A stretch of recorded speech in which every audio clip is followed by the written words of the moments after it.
Union Cabinet approves for classical language status for Marathi, Bengali, Assamese, Pali and Prakrit. तो जय हिंद everyone, how are you all, कैसे हैं आप सभी। I hope you are all good, आप सभी अच्छे होंगे। And this is the news कि हमारी जो यूनियन कैबिनेट है उसने अप्रूव कर दिया है, क्लासिकल लैंग्वेज में ऐड कर दिया है किसको, मराठी को, बंगाली को, असम की लैंग्वेज को and Pali and there is a Prakrit, है ना। तो इन लैंग्वेजों को क्लासिकल लैंग्वेज में ऐड कर दिया है। तो व्हाट इज़ क्लासिकल लैंग्वेज, काफ़ी लोग को पता होगा बट आई थिंक कुछ लोगों को नहीं पता, तो मैं उसे क्लियर कर देता हूँ। व्हाट इज़ क्लासिकल लैंग्वेज यार। Classical language it's related to ministry of culture. ये जो लैंग्वेजेस होती हैं ये आती हैं मिनिस्ट्री ऑफ कल्चरल के अंडर में। तो क्लासिकल लैंग्वेज क्या होती है, उसके तीन पॉइंट हैं। वो ये ऐसे हैं कि क्लासिकल लैंग्वेज क्लासिकल लैंग्वेज में उन लैंग्वेजों को ऐड किया जाता है जिसमें इन तीन स्पेसिफिक क्वालिटीज़ होती हैं उस लैंग्वेज में।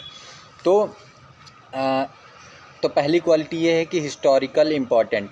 उस लैंग्वेज का हमारे हिस्ट्री में कहीं ना कहीं बहुत बड़ा इम्पॉर्टेंट होता है, हिस्टोरिकल इम्पॉर्टेंट होता है। और वो 1500 से 2000 साल पुरानी हमारी लैंग्वेजेज होती हैं हिस्ट्री में। ये दूसरा हो गया। And third is do not borrow. वो कहीं से ली नहीं गई हैं, वो हमारी खुद हमारे भारत देश की लैंग्वेजेस हैं। हम किसी देश अदर कंट्री से उस लैंग्वेज को नहीं लेते हैं। तो ये तीन इम्पॉर्टेंट, अगर उस लैंग्वेज की ये तीन खासियत हैं तो उनको क्लासिकल लैंग्वेजेस में ऐड कर लिया जाता है बाय द डिफेंस वो मिनिस्ट्री ऑफ कल्चरल, है ना, उनके द्वारा ऐड कर लिया जाता है। तो इसके तहत मराठी, बंगाली, असम और पाली और प्राकृत को इसमें ऐड किया गया है। और इसके पहले 6 लैंग्वेजेस थी क्लासिकल लैंग्वेज में। तो वो तमिल, तेलुगु, संस्कृत, उड़िया, कन्नड़ और मलयालम, ये 6 लैंग्वेज थी। और इसके अलावा इन 5 को और ऐड कर दिया गया है। और सबसे इम्पॉर्टेंट बात यह है कि हमारे प्राइम मिनिस्टर नरेंद्र मोदी जी ने भी इस अपने ट्विटर पे लिखा, ये पोस्ट किया है कि पाली, वो उन्होंने मराठी, बंगाली और असम को ज़्यादा उस पर ज़्यादा रिएक्ट नहीं किया, बट हाँ पाली और प्राकृतिक के सब्जेक्ट में उन्होंने लिखा है कि पाली एंड प्राकृतिक are at the root of Indian culture. कि जो पाली एंड प्राकृतिक है वो हमारे कल्चर की, सांस्कृतिक की जड़ है। तो उन्होंने ये लिखा है इस चीज़ के लिए कि पाली एंड प्राकृतिक ज़्यादा इम्पोर्टेंस उसका दिया है हमारे नरेंद्र मोदी जी ने। तो बस यही एक न्यूज़ थी। और क्लासिकल लैंग्वेज में क्लासिकल लैंग्वेज में इन लैंग्वेजों को भी ऐड किया गया है।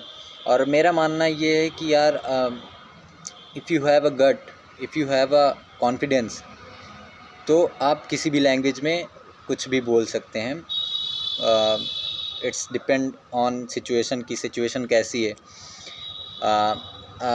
तो इसलिए कोई भी लैंग्वेज हो बिल्कुल निडर होकर बोलिए। और बिल्कुल ऐसा नहीं है कि इंग्लिश या ऐसी कुछ लैंग्वेजेस हैं जो आपका कॉन्फिडेंस बूस्ट करती हैं, ऐसा नहीं है। If you have a knowledge, if you have तो फिर आप उस लैंग्वेज में भी, आपके कंटेंट में दम होना चाहिए, आपके अंदर दम होना चाहिए। तो I think language is not a hurdle for everyone and for me. So I hope you are all, आप समझ ही होंगे कि what is classical language। तो मिलते हैं किसी नए वीडियो में, तब तक के लिए जय हिंद।